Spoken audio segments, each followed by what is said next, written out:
Este é um novo canal que a Confederação Nacional dos Servidores Públicos, a CNSP, abre para conversar com você, internauta. Você que acessa o nosso portal no www.cnsp.org.br. Esse projeto, o CNSP Entrevista, pretende sempre trazer assuntos de relevância nacional para fomentar o debate com você, cidadão, com você, servidor público. No programa de hoje, nós vamos entrevistar dois membros do Tribunal de Contas do Estado de São Paulo. O presidente, Antônio Roque Cittadini, e o ex-secretário do Governo do Estado de São Paulo, ex-deputado estadual, Sidney Beraldo. Com a participação do presidente da Confederação Nacional dos Servidores Públicos, Antônio Tutilho, e do diretor financeiro Wagner Dalla Costa, conversamos sobre a possibilidade de ser reduzido o poder do Tribunal de Contas da União em fiscalizar as contas da União, proposta que está em tramitação, em discussão no Congresso Nacional. Falamos sobre o teto salarial, afinal de contas, qual é o teto? O que deveria ser teto? Qual é o uso político disso? Isso é justo? É injusto? Também falamos a respeito da PEC 555, a proposta de emenda constitucional que isenta os servidores aposentados que já contribuíram durante 30, 40, às vezes 50 anos de pagar pela Previdência e que continuam pagando depois de aposentados. Também conversamos sobre orçamento impositivo e sobre tantos outros assuntos que certamente farão parte desta programação que nós iniciamos a partir de hoje. Espero que seja do agrado de vocês e também estamos abertos a sugestões. Participe sempre entrando no nosso portal do www.cnsp.org.br. Acompanhe o programa. Estão fazendo um lobby dentro do Congresso para não permitir a fiscalização do Tribunal de Contas da União. E aí, eles tirando do Tribunal de Contas da União, formam um conselho e esse conselho atua. Eu acho que não pode acontecer isso, presidente. Essa é uma guerra permanente. E nós, porque a verdade é o seguinte, a administração, como um todo, não gosta de ser fiscalizada. Sim, claro. E quando você faz cada vez mais fiscalização mais apurada, mais detalhada, mais incomoda. Não, nós estamos aí junto para qualquer... Não, gostaríamos de uma nota do Tribunal de Contas de São Paulo, vamos colocar no portal, vamos fazer. Eu acho que é importante isso, um apoio do Tribunal de Contas. Porque de qualquer forma vai respingar aqui também, não, né? para nós. Lógico. Nós, na verdade, estamos defendendo as nossas prerrogativas. Claro. Que não são nossas, são que está na Constituição. Né? Claro, mas na verdade, e o Collor, né? Só figura Collor, ele está lutando para que isso aconteça. Né? Eles estão... nós temos até vários órgãos da administração que vão à justiça contra o tribunal e perdem todos. Sim, claro. Perdem todos. Mas aí não, aí vai ser uma lei, uma PEC alterando a Constituição. Mas nós vamos trabalhar na competência do tribunal. Nós vamos trabalhar muito junto. Porque aí altera a competência do tribunal. É importante o posicionamento do tribunal. Acho que, e nós estamos, eles se vincularam, os auditores lá do Tribunal de Contas da União, estão vinculados à Confederação. Pode contar com o nosso... Muito bom. Isso é excelente. Eu acho que é um apoio importante do Tribunal. Pode contar. Inclusive o apoio que nós queríamos também, isso não cabe ao Tribunal, mas sempre o Tribunal falando é um respeito que se coloca, né? Então a PEC 555 da nossa contribuição previdenciária, que é um absurdo, o único país no mundo que depois de aposentado continua pagando aposentadoria, né? É uma coisa incrível isso. Nós estamos aí com tantos problemas com essas entidades novas de previdência pública. Nós aqui estamos, aqui no Estado também tem um problema, né? Sim. Quer dizer, fica uma aposentadoria complementar que ninguém sabe o que vai acontecer, qual é a garantia que o servidor tem lá na frente. Esse é um drama nosso do servidor público, né? Terrível. Nós somos os primeiros a ter interesse que isso seja, porque A ideia de que o servidor público deva ganhar pouco é bobagem. Bobagem. O servidor público tem que ganhar bem. O Estado... O justo tem que ganhar. Uma vez, existia uma frase do Rui Barbosa que era o seguinte: o Estado deve comprar os seus fiscais antes que o particular o faça. Sim. Quer dizer, se o servidor público ganha mal, Tem que ganhar ele bem. não defende o Estado. Claro. E você tem que defender o Estado. Isso acontece na saúde, na Tudo, educação, tudo, na segurança, tudo. em todos os setores. Quer dizer, o Estado paga mal e depois acontece tudo isso. Por isso que nós lutamos para o Estado pagar bem. Tem que pagar bem. Como também nós temos uma ação, presidente, temos uma ação há acho que 8 anos, já 10 anos lá com o Supremo, a respeito do teto. Esse é outro drama. Agora criou-se É um outro drama incrível. Quer dizer, E quem está sofrendo com o teto hoje são os funcionários públicos da União e do Estado. Nós. Sim, Só. sim. Porque a história de teto criaram um monte de penduricalhos por aí e que nós não criamos. Então nós que não criamos estamos... Pois é. Paga a Que, consequência. eu disse, escrevi até isso, falei, que Brasil é esse? Quer dizer, cada um faz de uma forma, um Estado faz isso, outro Estado faz aquilo, e tem que haver uma legislação nacional que diga é assim e ponto. Tem que ser de acordo com o Supremo e ponto final. Né? O Supremo precisa assim. O Supremo precisa... Olha, aqui, o senhor conhece bem, nós fizemos uma ação aqui no Tribunal de Justiça de São Paulo, ganhamos tanto a Fazenda como a Assembleia Legislativa, ganhamos de 15-0. 15-0! Aí vai para o Jobim, o Jobim lá segurou tudo e até hoje está lá. Está lá, já conversamos com o Lewandowski, já conversamos com... Agora vamos conversar com o Joaquim Barbosa para tentar colocar em pauta, meu Deus do céu. Mas olha... E até uma última coisa que uma coisa que eu vejo que o tribunal já está realizando, mas cada vez eu acho que melhora mais. Eu fiz até um artigo dizendo que o Tribunal de Contas da União colocou 42 recomendações ao orçamento da União. Só que eles não podem fazer nada, só recomenda. Como também o Tribunal de Contas recomenda. Mas nós estamos cobrando. E o governo, não, e o pior lá no federal, o pior ainda, porque isso depende do Congresso. E o Congresso, por incrível que pareça, desde duas gestões do Fernando Henrique, 8 do Lula e uma da Dilma, não julgou nada. Isso não existe. É um absurdo. Aqui há quanto tempo? É um absurdo. Aqui está julgado anualmente agora. Anualmente. Anualmente. Agora tem uma regra que eles julgam anualmente. No passado demorava um tempo, agora não. É ótimo.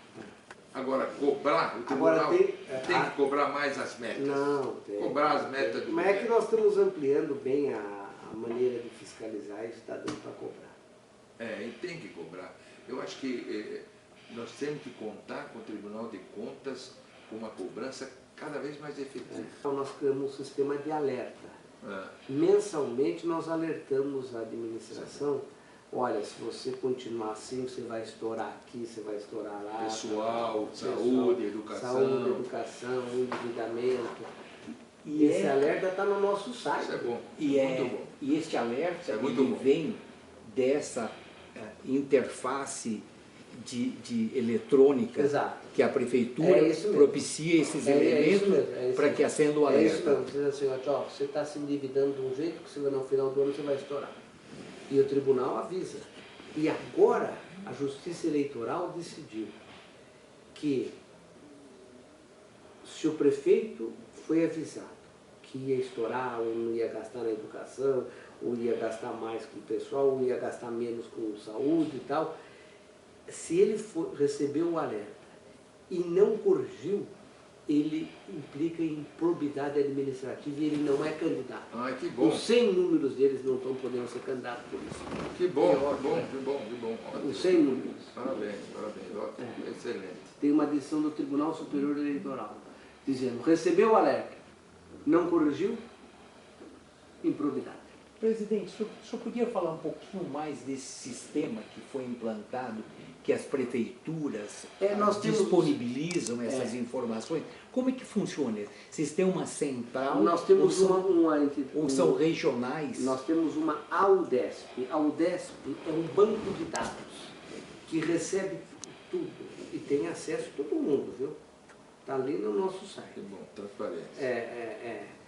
Agora, e você percebe pelos dados da UDESP, se você quiser saber, este município, historicamente, como está a aplicação dele no ensino, você vê lá 4, 5, 10 exercícios. Depois auditado pelo tribunal e tal. Se você quer ver quanto que gasta com o pessoal, quanto que arrecada, quanto que... qual é a receita? Tem os repasses do Estado, tem repasse da União, tem tudo. A UDESP, é só entrar no nosso site. Vamos fazer um acompanhamento bom disso aí também. Sim, Acontece, né? que não pode ser só as emendas dos deputados, claro, porque aí ficaria uma coisa sem pé nem cabeça. Agora, esse orçamento impositivo, ele só tem possibilidade, porque no mundo inteiro isso aí existe da seguinte maneira: você tem uma comissão de controle disso. Em geral, é feito no parlamento. Por exemplo, o exemplo claro é os Estados Unidos. Tá. Agora, pouco tempo atrás, houve um colapso quase pelos Estados Unidos, porque precisava chegar a um acordo para que pudesse rolar o pagamento das dívidas americanas. Então, porque depois de feito o acordo, o executivo era obrigado a cumprir. Então, isso não é para todas as coisas. Claro. Não é. Claro. Mas isso daí só dá certo se você tiver um órgão suprapartidário, porque se não pode entrar assim, uma divisão por partido. Claro, aí fica um negócio. Claro, aí acabamos com o orçamento. Sem dúvida, sem dúvida. Então não é esse o sentido dele. E também não é para todas as coisas. Também acho. Também não é para todas as coisas. Eu acho que é isso. O Tribunal de Contas da União não mais fiscalize as obras em andamento. Isso é um lobby das empreiteiras. Então, isso é muito ruim, porque isso é próprio para mais corrupção. É tirar competência. Como é que é? Eles querem ter um lobby para ter uma PEC. Lobby de quem que é? Lobby das empreiteiras, fazendo contato com muitos deputados federais, no sentido de que as obras que estão em andamento não mais sejam fiscalizadas pelo Tribunal de Contas da União. E eles vão criar um conselho, um grupo à parte do tribunal, que vai fazer esse trabalho. Eu acho que jamais pode acontecer um negócio desse. E claro que se isso acontecer, isso deu até um artigo do Collor que está pleiteando isso desesperadamente, né? Eu acho um absurdo total. Eu estou lembrado sobre isso. E vai respingar aqui em São Paulo, ou em todo o Brasil. Então eu estou pedindo apoio do Tribunal de Contas do Estado no sentido de fazer uma nota de contra esse lobby que realmente não pode acontecer, né? E que nós estamos apoiando a associação lá do Tribunal de Contas da União para que realmente não haja essa alteração de competência dessa PEC que jamais pode ocorrer, né? Eu acho que isso é uma coisa vai na contramão. Na total contramão. Que a competência do tribunal passa para um outro órgão. E o tribunal não fica com competência de impedir ou de dizer sobre as obras em andamento. É uma loucura. Quando eles me contaram, eu disse, não pode alguém pensar numa coisa dessa, né? É impressionante, é impressionante. Agora que você falou, eu estou lembrado, senhora, que você falou do Collor, eu vi lá, vi até um depoimento dele. Exatamente. A justificativa de que obras atrasadas, né, do Tribunal de Contas... Inclusive o Collor sugere que quem do Tribunal de Contas prejudicou as obras seja punido. O auditor do Tribunal de Contas seja punido. A paralisação daquela obra. Isso é uma afronta, né? Ela só foi paralisada Se houve irregularidades. ilegalidade, Claro. irregularidade. Claro. Se não, não paralisa. Sem dúvida.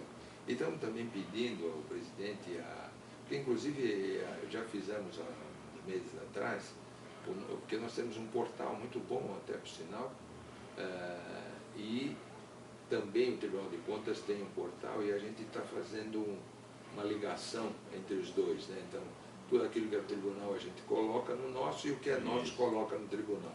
Então isso é bom, né? Lógico, fortalece. Cada vez mais essa comunicação e é inicia importante. de informações. Você está na presidência da Confederação Nacional dos Servidores Públicos.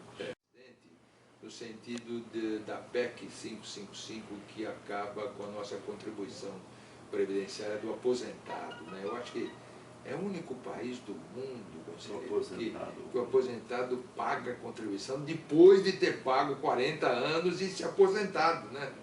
É uma loucura. E já quase 500 deputados. Está no Congresso, está na Câmara Federal. Na Câmara, mas não se coloca em pauta, né? O governo não deixa. O governo não deixa, o governo segura. Quase 500 deputados já solicitaram, através de requerimento, que se coloque em pauta. Já fomos falar, a última vez que fui a Brasília, conversei com o Henrique Alves, que é o presidente da Câmara, e ele prometeu colocar na pauta. Até agora. Segundo semestre tinha. Não acontece, segundo semestre. Mas estamos batalhando. Mais uma vez estamos indo para Brasília para tentar e fazer essa associação do Tribunal de Contas da União, se associou agora à Confederação, se vinculou, que a gente está fazendo trabalho. Até ela me mandou uma proposta agora que eles querem melhorar um pouco também o atendimento à saúde, que hoje, por exemplo, 12% vai para a saúde da receita corrente líquida, e eles querem ampliar isso para 14%. E automaticamente isso, a saúde sempre precisa de mais recursos. Mas aquilo que eu dizia sempre, e o senhor sempre colaborou com isso, precisa gestão. Não é só o dinheiro, precisa gestão. Eu tenho muito medo desses recursos do royalties aí, e tudo para educação e tal. Não é só problema de dinheiro, não. Eu acho que recurso para pessoal, melhorar salários, professores, sempre é bom. Mas tem que ter gestão, tem que ter currículo, tem que ter qualificação, estrutura para que tudo isso funcione. O que adianta você ter professores com capacidade, com mestrado, com doutorado, com pós-graduação, se uma escola não oferece a mínima condição para um aluno ter uma aula? E precisa mesmo de essa coisa de não ter, nem todos os estados têm aquele currículo mínimo. Não tem acompanhamento. As pessoas que já ganhavam um determinado valor foram reduzidas seu salário.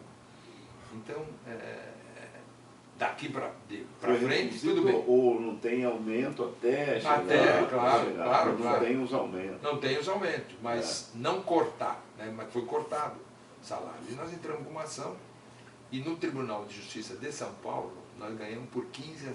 Isso foi tanto da Assembleia, a Associação da Assembleia, como também dos fiscais de renda de São Paulo. 15-0. Aí o Jobim engavetou tudo, e até hoje, no Supremo, até hoje está lá parado, não se decide nada, porque o governo não quer decidir, evidentemente. Mas eu acho que gostaria de ouvir a sua opinião, no sentido de que a nossa luta é que tenha um teto único nacional. Porque alguns estados colocam que é do Supremo Tribunal. Outros estados dizem que aqui é governador, aqui é do deputado. O executivo é o governador. É governador. O executivo é governador. Que não é parâmetro também, né? Que não é salário. O judiciário é... Supremo Tribunal Federal. Supremo Tribunal. A única carreira que ficou fora do teto do governador é os procuradores. procuradores do Os procuradores ficaram Estado fora. segue o teto do Isso, Do Judiciário. Supremo, do Agora, Judiciário. a nossa... Mas varia em cada estado por conta do salário. Exatamente, O- exatamente. O salário ou o Então, subsídio. o que eu né? acho é que Ou deveria Ou o haver... subsídio. deveria haver um teto nacional. Né? Por que, que o professor, por exemplo, né, como professor universitário de São Paulo tem que ser diferente do professor universitário federal ou do professor universitário do Amazonas, do Pará, do Acre? Eu acho que é errado isso. Né? Eu acho que tem que haver um nível em que seja igual no Brasil inteiro. É esse o teto. Vamos respeitar, mas tem que ser para o Brasil. E São Paulo acaba sendo prejudicado porque, queira ou não queira, São Paulo é o que alavanca tudo, é o que, onde as coisas acontecem, etc. E há um prejuízo para São Paulo, no nosso modo de ver, né? Minha opinião, né? Opinião nossa da Confederação. E a gente está batalhando um pouco para isso. Né? Eu estava vendo até hoje na Veja dessa semana, um outro assunto ainda de São Paulo, a falta de... aquela questão da representatividade, né, de São Paulo, que caçou nos 70, Claro, e os outros estados. Até tem uma matéria muito boa na Veja, na última página, como é que chama? Deve ser do Pompeu de Toledo. Isso mesmo. É que não deu tempo de ler, mas eu já vi que Isso. tem lá. Que ele fala dessa coisa do São Paulo, a representatividade aí. É, Um prejuízo enorme. Aqui precisa ter 600 mil votos para eleger um deputado. é uma E loucura. no Acre, 30 mil. 20 Essa é a mesma coisa da lei de responsabilidade fiscal, em que foi uma ótima lei, só que ela tem um grande defeito, que ela nivela tudo. Por que São Foi um Paulo... avanço, mas não, foi um precisava avanço e corrigir. muito bom. Naquela Mas época, precisa não, desse foi ótimo. aperfeiçoamento. naquela época, vamos Não, fazer aqui foi uma ótimo, coisa. foi então, ótimo, ela e era prova é muito boa. que o PT era contra naquela Sempre oportunidade. foi contra. E ela foi boa, só que ela fez um nivelamento que não deveria fazer. Ou seja, por que o pessoal, no maior estado do Brasil, de São Paulo, tem que ter o mesmo limite do Acre? Ou da Bahia, ou do Amazonas? Ou Isso está seja, errado. é uma representatividade que não representa em Ele tá proporcionalidade. ficando. Isso é que tem que haver uma É que era alteração. difícil naquele momento acertar tudo, né? Então pegaram mais ou menos e tal e fizeram. Sim, sim. Valeu, eu acho que valeu, essa lei foi boa, mas depois desse tempo todo precisava dar uma olhada, né? Uma aperfeiçoada. Inclusive hoje, Era o PT, né? até com relação à dívida dos estados, ela está abrindo um pouco as comportas, porque as prefeituras, o senhor sabe melhor do que nós, estão em grandes dificuldades financeiras, e acaba conseguindo da área federal uma abertura aqui, outra abertura ali, a dívida está aumentando, e isso não está sendo acompanhado de uma forma correta, no meu modo de ver.